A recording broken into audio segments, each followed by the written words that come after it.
Hello there, very good evening to you. You're watching Primetime News on News First. I'm Saturang Hapuarechi with our sign language interpreter for the night, Tadaka Gabriel. Before we head into the stories in detail, let's first take a look at the headlines.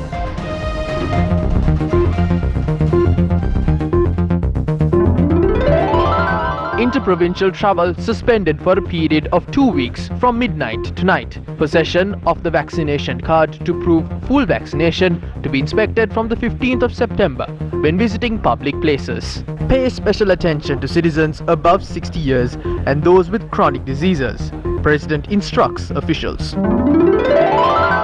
Daily COVID-19 cases in Sri Lanka could rise to 6,000 if current mobility restrictions are maintained. A warning from the independent panel of health specialists. Lock down the country without delay to avoid further deaths. A request from the opposition leader. Was the gas shortage pre-planned? Executive Director of the Consumer Affairs Authority makes revelations. Reduction of tariffs unclear. Revised prices. Importers of milk powder urge authorities. ඉල්ලන ආකාරයට වැඩි වෙන්න ඉඩ ඇර රජය කරබාගෙන ඉන්න. ඒක කරන්න බෑ. ඒ තත්ත්වය වළක්වා ගන්න තමයි රජයේ මැදිහත්.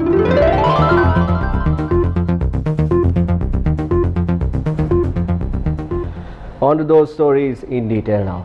Army Commander General Shavendra Silva says travel between provinces will be suspended for a period of 2 weeks from midnight tonight. The Army Commander said inter-province public transport will also be suspended for a period of 2 weeks from today.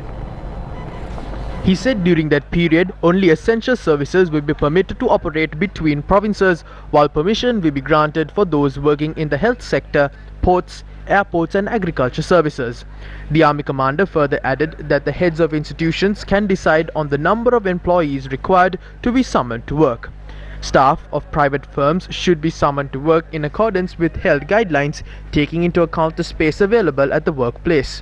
Speaking to News First, Army Commander General Shavendra Silva said authorities will take steps to inspect the vaccination card to prove full vaccination of a person who enters a public place. This measure will come into effect from the 15th of September this year. The COVID-19 Prevention Committee convened this morning under the patronage of President Gotabaya Rajapaksa at the Presidential Secretariat. During the meeting, the President had instructed health officials to pay special attention to those above the ages of 60 in the country as well as those who suffer from chronic diseases.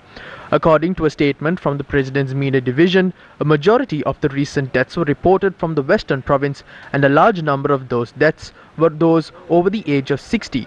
Who have either not obtained the vaccine against COVID-19 or were suffering from chronic diseases. Hence, the President has iterated on the importance of implementing a specific plan which pays attention to those above the age of 60 and citizens who suffer from chronic diseases. The President has noted that when conducting PCR and antigen tests, priority needs to be given to those who are over the ages of 60 and are suffering from chronic diseases. The President has stressed the need to isolate patients who had undergone a kidney transplant or dialysis process. The need to note down the details of patients with chronic diseases who have registered themselves with hospital clinics and make the local PHI and MOH aware of them has also been highlighted by the President. Specialist doctors who attended the meeting had noted it is the responsibility of the people to refrain from gathering in public, refrain from venturing outdoors unless they are summoned for essential services and adhere to health guidelines. Medical specialists issue grim warning. According to medical specialists, curfews must be imposed even for a short period of time and strict travel restrictions must be implemented within provinces. The medical specialists expressed these views considering facts regarding the spread of COVID-19 in Sri Lanka brought forward at the meeting of the expert group convened by WHO Sri Lanka. The expert panel notes if travel restrictions are not imposed, the daily infections reported in the country could exceed 6,000 by next month. According to the experts, if mobility restrictions are not imposed, Sri Lanka would breach the 30,000 death mark by January 2022. The expert group convened by WHO Sri Lanka includes 16 local representatives. The expert group also comprises WHO Director General Special Envoy Dr. Palita Abekon, Consultant in Community Medicine Dr. Nihal Abesinghe, Public Health Specialist Dr. Vinya Aryaratna, Professor Asita De Silva, President of the Association of Medical Specialists, Dr. Lakkumar Fernando, and the President of the Sri Lanka Medical Association, Dr. Padma Gunaratna. අපේ සමාජයේ සම්පූර්ණයෙන්ම Only 20% of the people in the society are covered by the immunity gain through the vaccine. 80% of the people in society are still at risk. During the past few days, we continuously inform the President and the government that the only way out of this catastrophe is by declaring a severe mobility restriction amounting to a lockdown while maintaining essential services and the vaccination program uninterrupted. According to a study done by experts from the World Health Organization, it shows that if we impose these restrictions properly and keep them in force for at least 4 weeks, we will be able to save more than 18,000 lives by January next year. ගැනීමට හැකි වෙනවා කියලා මේ සංචරණ සීමා යෙදවීම මගින් පමණයි. Meanwhile, the Sri Lanka Medical Association, in a letter addressed to the President, has requested to declare a severe mobility restriction amounting to a lockdown for a minimum of 2 weeks while maintaining essential services and the program for vaccination uninterrupted. Furthermore, the association requests the President to allocate vaccines that provide some immunity, even with a single dose, to all elderly and to people with comorbidities. Only 28% are fully vaccinated in the country as of now. In Colombo, this figure is at 58%, and Gambha it's at 48%, Kalutara 44%, and in Matale it is 34%. It's below that figure in every other district. In Hambantota it's 21%, Galle 12%, Matara 16%, Ratnapura and Kurunegala are at 9%. The rate is 2.5% in Kandy. We must notify the people that it is insufficient to only obtain 1 dose of the vaccine in order to be shielded from this virus. There are complications pertaining to the distribution of vaccines. I was notified of such a complication even today. Although there are more than 200 vaccine centers set up, vaccines are not distributed to some of them in a timely manner. Are government statistics on COVID-19 inaccurate? Statistics are being presented in an ominous manner. While the epidemiology unit reported 2,420 patients yesterday, the operation room of the Ministry of Health reported a higher number of cases of around 5,500. We do not believe there is room for such a disparity of around 1,500 patients to exist. That is why we are led to believe there is a serious issue regarding data.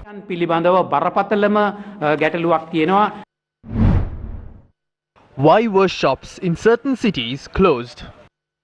Traders associations in several cities have decided to close down shops temporarily, considering the prevailing situation in the country. Steps were taken to close all shops in Serunuwara Kantale for 14 days after close to 50 COVID-19 infections were reported from the environs of Serunuwara. Upon identifying multiple of COVID-19 cases from Dehiyattakandiya, the Dehiyattakandiya Trading Association took measures to close all shops for a period of 4 days from today. Shops in Lunuwatta, Uvaparanagama were closed for 3 days based on a decision made by the Traders Association.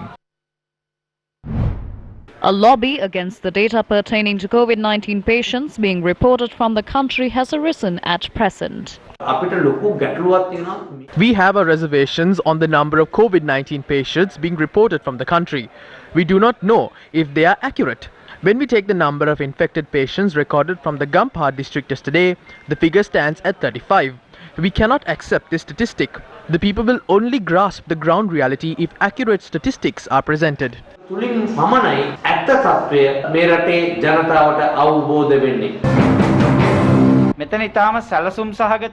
A clandestine operation of data manipulation is happening here. I received a message on the way here. It includes the total number of PCR and antigen tests carried out in the country on the 11th. Out of the PCRs conducted, 4,175 people have tested positive, while 1,239 had tested positive through antigen tests. When those are added up, a total of 5,414 people had tested positive. This proves that there is an operation of manipulating data. Reports have emerged that 2 doctors in the top brass of the epidemiology unit are responsible for this. A high-ranking officer of the Sri Lanka Army is also said to be part of this. The Army commander must investigate who this officer is. Inaccurate statistics are presented to the President and decisions are made only based on those statistics.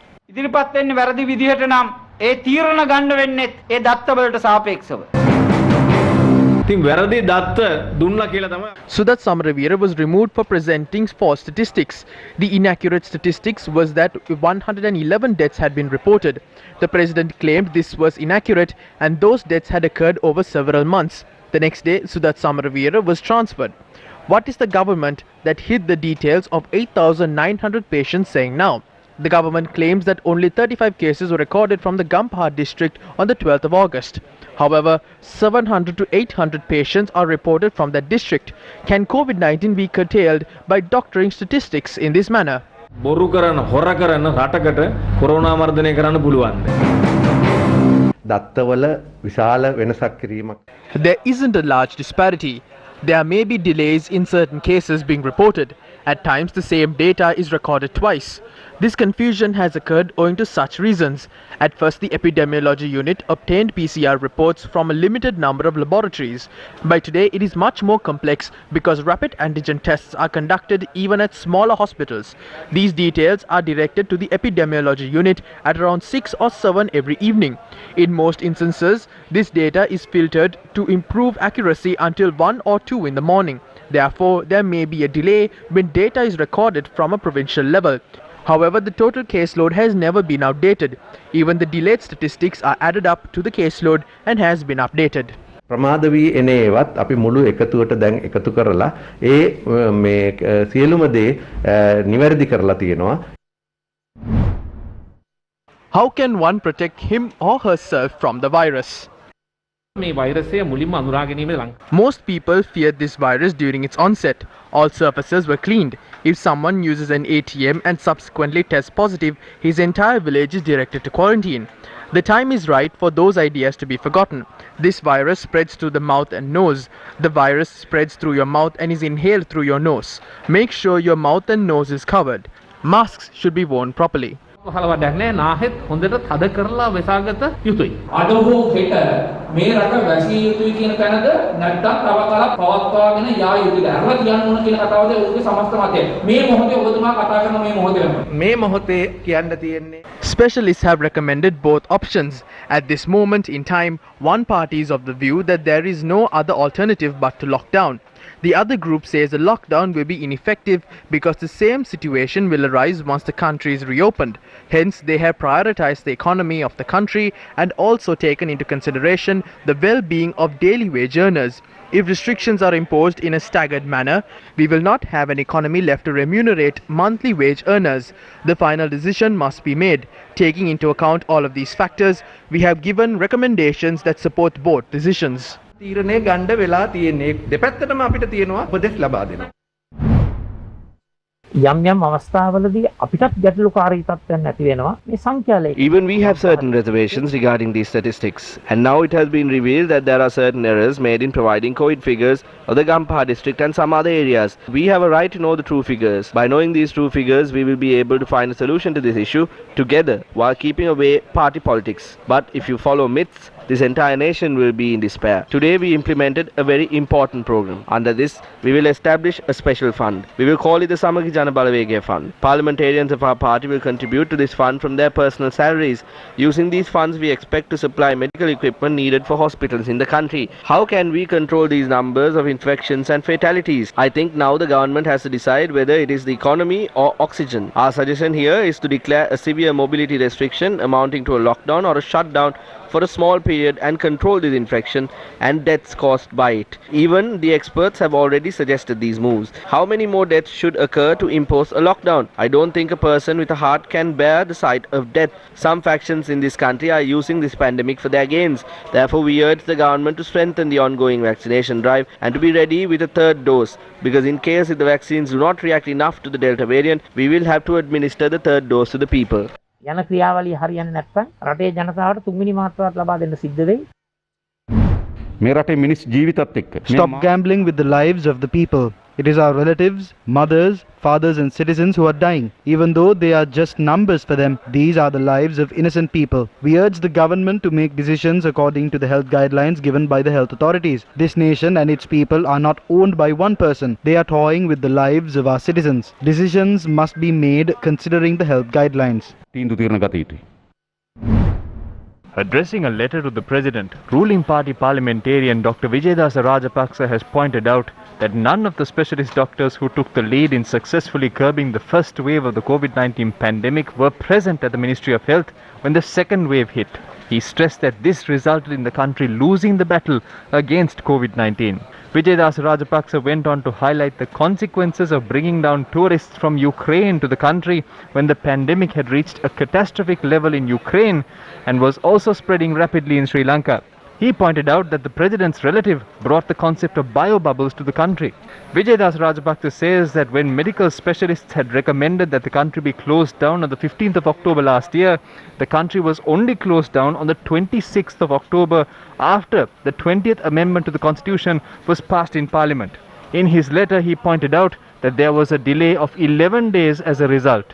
Parliamentarian Vijayadasa Rajapaksa states that when health specialists recommended that the country be closed down from the 8th to the 22nd of May in response to the third wave of the pandemic, it was disregarded, and the bill that proposed the handing over of the Colombo port city to China was passed in Parliament instead during that time, during which the country remained open. In his letter, Vijayadasa Rajapaksa pointed out that all of these decisions culminated in the country falling prey to the pandemic, and adds that he finds it difficult to find fault with the people of the country who say that the President has failed. The Director General of Health Services has confirmed 155 more deaths, COVID-19 related deaths in the country for yesterday. With that, I keep you updated with more local news. Archbishop of Colombo, His Eminence Malcolm Cardinal Ranjit, reiterated today that he is displeased with the progress of the investigations into the April 21st attacks. The Archbishop said the letter directed to His Eminence by the legal director of the President, Harigupta Rohanadira, in response to a letter directed by the Archbishop to the President is unacceptable. While completely disregarding our requests, they have notified us of the Presidential Commission report on the attacks being handed over to several parties, recommendations made by a cabinet subcommittee, and all relevant documents being directed to the Attorney General. We have to question why the cabinet subcommittee was appointed. We cannot accept a cabinet subcommittee being appointed to override a report issued by a presidential commission which comprised of several judges and also a former secretary to the Ministry of Justice. We oppose this cabinet subcommittee, which has been formed with individuals who bear no legal expertise and are representatives of only one party. The law will only truly be independent if the political authority provides autonomy for the law to function. However, based on the status quo, the President is empowered to direct these matters to his will. He also bears the power to influence officials who enact the law. We cannot be hopeful that the truth will emerge or justice will be meted out if this process is followed. Therefore, we reject this letter in its entirety. If there is in fact a need to appoint a committee to implement the recommendations, a committee with representatives of all parties must be appointed. It is illegal to appoint a committee comprising ministers from your own party to overpower the recommendations made by judges. That goes against fundamentals of transparency. වලට තීන්දුව තීරණ ගැනීමේ බලය ලබා ගැනීම සම්පූර්ණයෙන්ම නීති විරෝධී වැඩක් හැටියටයි අපි දකින්නේ. ඒක විනිවිද භාවයට විරුද්ධයි. The Archbishop of Colombo also elaborated on several facts which are yet to be revealed on the April 21st attacks. අපිට දැනගන්නට ලැබුණා මේ We got to know that there were interactions between Zaharan Hashim and the Directorate of Military Intelligence. We still question what those interactions were. Interactions which occurred through a person named Ami Mohideen have been recorded in the Commission report as well. Were those probed? Was an investigation launched into the death of 2 police officers in the Vaunathiu area? What about the matter regarding an army intelligence officer named Sonic meeting Zaharan in Matale, calling the ISIS and forcing them to claim responsibility? Was this an attempt to conceal the true conspirators of the attack? Why were they incessant on persuading the ISIS to claim responsibility for the attacks? That means someone here who masterminded it attempted to conceal it. Who is the army intelligence officer that interacted with Jamil? Have those been elaborated on? These matters have been revealed. These are also included in the Presidential Commission report. Instead of unearthing those matters, they have arrested people who are remotely connected to the matter, while the big fish go free. We have our reservations on that matter. The government must fulfill its responsibilities. Until that is fulfilled, we will not give this up. ඒ යුතුයකම ඉෂ්ට කරන තුරු අපි අපේ මේ ව්‍යාපාරය අතහරින්නේ නැහැ.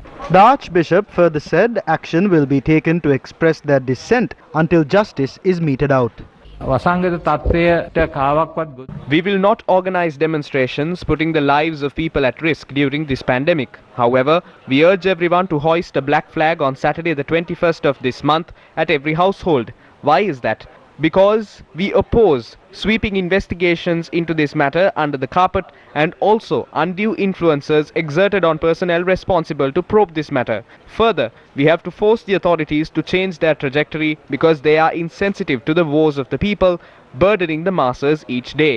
If we go on this trajectory, the country will become a total failure, not only in the matter of the investigation into the April 21st attacks, but on all other matters. This government has caused great suffering to the people. Force the government to stop these fraudulent acts.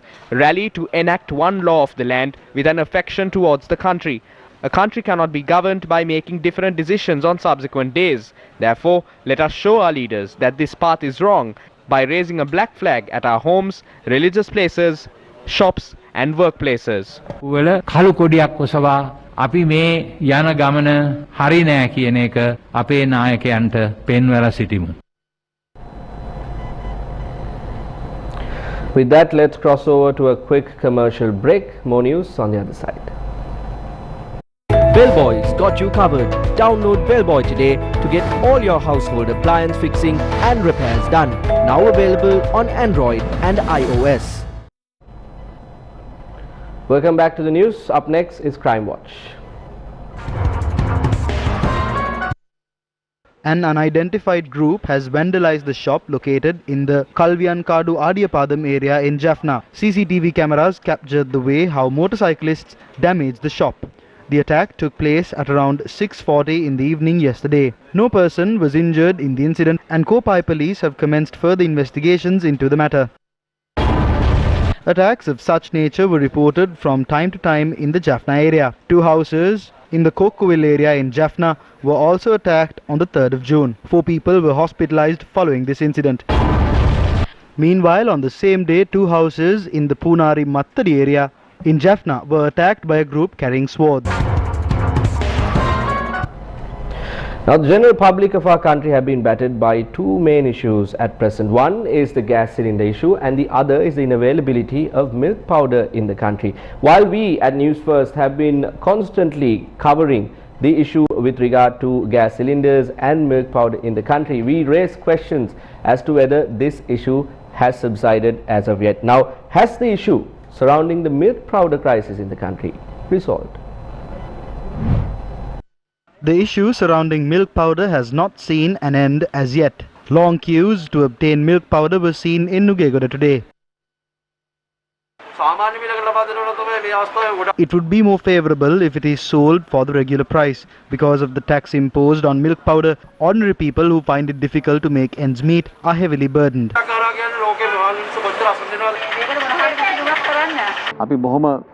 We would kindly like to request the consumers to allow the government to go for a price adjustment. If not, problems will occur. There should be an exception to this. We are finding it difficult to control the price of milk.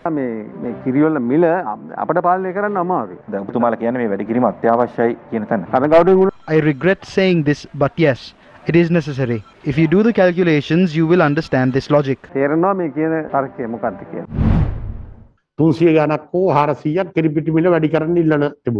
They requested a price increase of 300 to 400 rupees. When we don't allow it to happen, they show empty shelves on the news, portraying that we cannot even provide milk powder. Once that happens, the taxes get reduced. Once the sugar and dal tax is at 25 cents, they claim that the benefits has gone to some other faction. This system was made by hypocritical politics. The only solution to this problem is the government keeping their hands off the price. The government interferes since it cannot be done.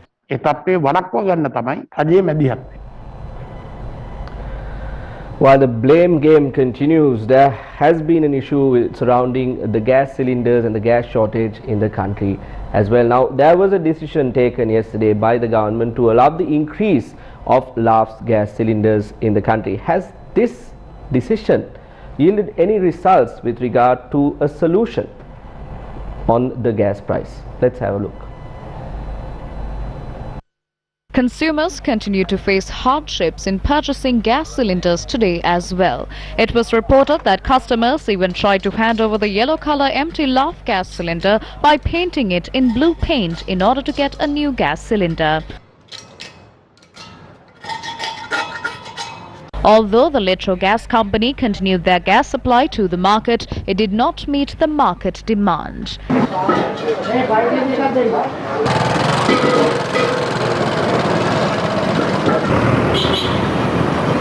වැඩක් නැහැ. ඉතින් මොනවද කරන්නද දෙනේ? මේක කවද ඉවරෙයිද දන්නේ නැහැ නේද? මිනිස්සු පුදුම අසරණතාවයකට පත් වෙලා ඉන්නේ. මොකක් හරි ඉක්මනින් කඩිනමින් විසඳුමක් දෙන්න කියලා තමයි අපිට කියන්න තියෙන්නේ. People in many areas including Mathura and Nuwara also faced difficulties due to the lack of gas in the market.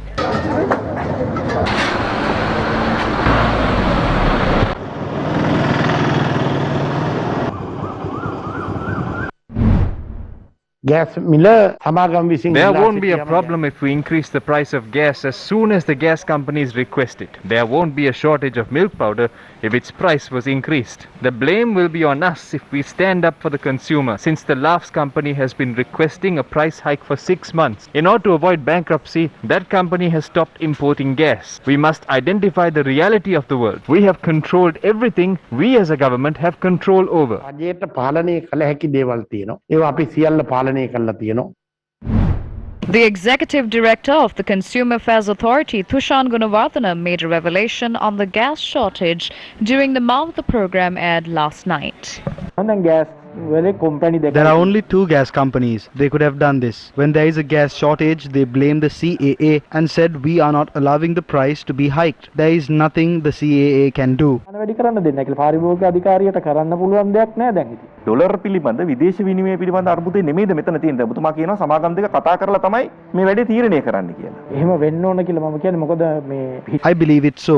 The chairman of Litro, speaking at an interview on a famous channel, conceded this was done in collaboration with Laughs Gas. That is a breach of the Consumer Affairs Act. According to the Act, companies providing essential services cannot enter into any agreement, even a verbal one. He revealed it overtly. Therefore, I am led to believe the rest was also done with the knowledge of both parties. They have broken this into 2 parts known as terminals. Their loss-making entity has always been directed to the people. The terminals are owned by Laughs. Even Litro has something similar. There is a separate entity named Litro Gas Terminals. That is a profitable organization. They are making losses on the surface. I do not believe this is vistas of prosperity anymore. It has now been forgotten. I feel the President is unaware of some of these matters. I will responsibly state Litro provided us false details. The chairman and another officer at Litro wrote us a letter saying there is 80% blue 10 and 20% propane in the 12.5 kilogram cylinder. Then they said the composition on the 18-litre cylinder is 50-50. We handed it over to an international lab and tested it. We even tested a 12.5-litre cylinder of Laughs. All 3 had the same gas with a compensation of 50-50. Imagine how serious the matter is when a state entity provides false details to a regulatory body. The President might not be aware of it. If he does know, this would not happen.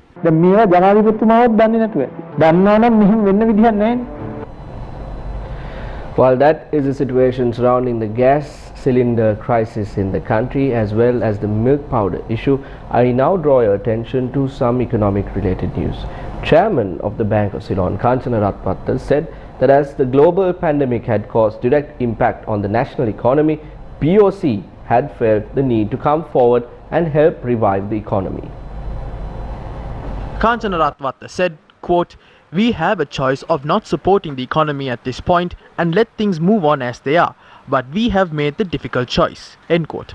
Ratwatta added that he does not believe that the pandemic is going to stay on forever or tourists are not going to visit this country again and that the economy is not going to bounce back. When asked about the bank's dollar liquidity levels, Ratwatta said, quote, "The Bank of Ceylon has given first priority to the health sector, petroleum and pharmaceutical sectors to open all of their letters of credit to ensure that the society functioned unhindered at its normal pace." End quote. According to Fitch Ratings, national ratings on Sri Lankan banks remain constrained by the sovereign credit profile, which is currently at CCC, based on a report issued by Fitch Ratings. The highest national rating for domestic banks with ratings driven by their intrinsic credit profiles is AA negative, which is the highest point on the national scale that corresponds to an international scale rating CCC. Fitch notes banks have significant direct exposure to the sovereign, largely via government security holdings, as well as to the wider economy and local financial markets through their Sri Lanka-centric operations, adding sovereign exposure tends to be higher among the larger banks in Sri Lanka. A cargo ship has broken into two pieces after running aground in the northern Japanese port and is spilling oil into the sea. However, according to the ship's Japanese operator, all 21 Chinese and Filipino crew members were safely rescued by the Coast Guard. That's all the news we have for you this evening. I've been Chaturang Hapwarachi along with our sign language interpreter Thalaka Gabriel. But before we go, we all remember the month of August as a month that is a site, an international event takes place in the central province, that is the Asala Perahara. Today, the Asala Perahara and the Randoli Perahara will happen on the 23rd of this month. The Asala Perahara began today, but without any spectators. Before we leave you, we have some footage from the Perahara today.